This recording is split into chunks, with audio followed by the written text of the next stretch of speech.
This is what's coming up for you on Super Sunday. Eddie Howe calls it a derby, and so will we. It's Bournemouth against Southampton, 12:30 on Sky Sports Premier League, and it's followed by Manchester City against West Ham. All the coverage of that one from 3:30, and then next weekend, it's this.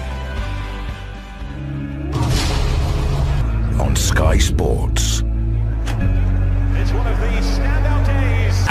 On the game very shortly, which Chelsea have won by 3-1. A man of the match performance from Eden Hazard, who had 9 shots on target. Newcastle only managed 7. Thinking about the Champions League this week. That's the benefit of playing early, I'm telling you. Newcastle then, no change. And top half.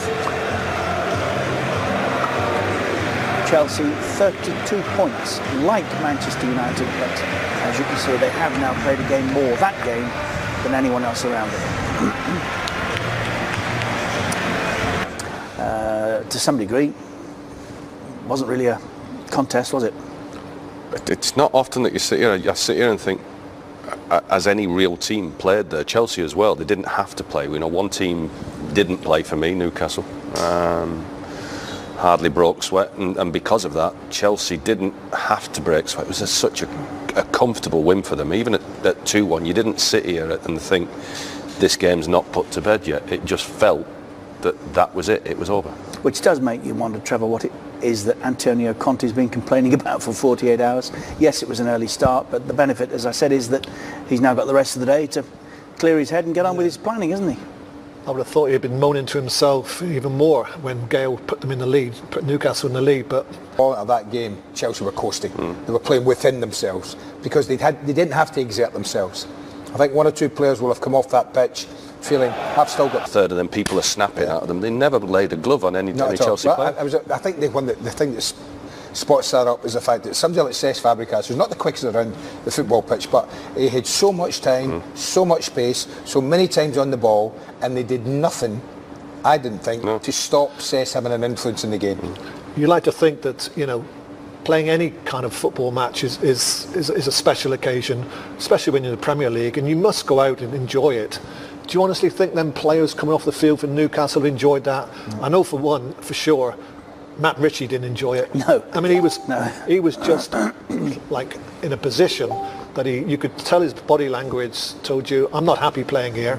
Now, if we can see that, from here, why can't Benitez see that? And one last thing, did Hazard wait for the keeper to move, do we think, or did he? No, I think he's got that in his mind. I think if you played the game, to actually change your mind on a penalty like that and just think, I think he's got that in his mind. But I just saw a statistic going up. He had Man City put him in that situation. Do you think he would have done that? Might not have done that. No. Yeah, I think he would actually. Do you? I think he's confident enough to do that.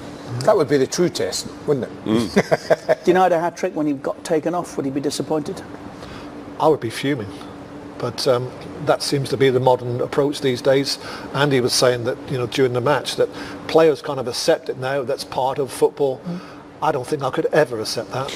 But you couldn't accept getting rested. So if you were caught in our day. Yeah, I would. Our day, but Dave was a lot younger. But even in our day and even in your day. Listen. If somebody was saying to you, you've scored a couple of goals, you're coming off, Andy, or you're going to be rested next week, you go, listen, in half an hour, us two are going to be rested. We're not going to be... Well, that's fair, but you are getting Are you saying that you could have adapted to that situation where you would be rested alternate weeks? I would find it slightly easier to do that rather than be in a situation where I've got the opportunity of scoring a hat-trick, which is such a momentous occasion. Not many, players have that opportunity. I could understand it if you had scored, 2 goals and you said at half-time, OK, we're leading 5-0. We've got a European Cup game, European Champions game on Tuesday or Wednesday. I'm taking you off. But with 13 minutes to go, that's not resting, is it? You're going to have to do a warm-down now. Could be a big 13 minutes in Tuesday. I played in a game for Villa against Queen's Park Rangers when you got an hat-trick and the gaffer never took you off, did he? No, because I took myself off. You were the player manager.